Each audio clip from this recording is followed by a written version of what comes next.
এটাই ইসলাম। অসুস্থ, আপনি যদি শুধু দোয়া চান সুস্থ হবেন? চিকিৎসা করা সুন্নাহ।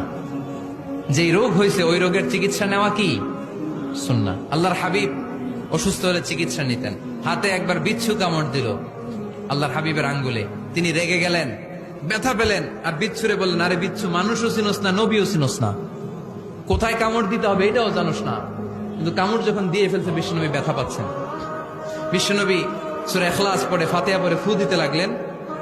আর আম্মাজান আয়েশাকে বললেন, লবণের পানি গরম দিয়ে ঢালতে থাকো। আম্মাজান আয়েশা লবণের পানি আনলেন। লবণের গরম পানির ভেতরে সোডিয়াম ক্লোরাইড আছে, ন্যাচারাল পেইন কিলার, ব্যথা নাশ করে। আম্মাজান আয়েশা গড়গড় করে লবণের পানি ঢালতে লাগলেন। আল্লাহর হাবিব কোরআন পরে ফু দিতে লাগলেন। পানি ঢালা শেষ, গড়গড় করে লবণের পানি ঢালা শেষ, বিশ্বনবীর দোয়া পড়া শেষ, এর মধ্যে আঙ্গুলের ব্যথাও শেষ। কারণ দুইটার সমন্বয় হয়েছে, দোয়াও আছে, দাওয়াও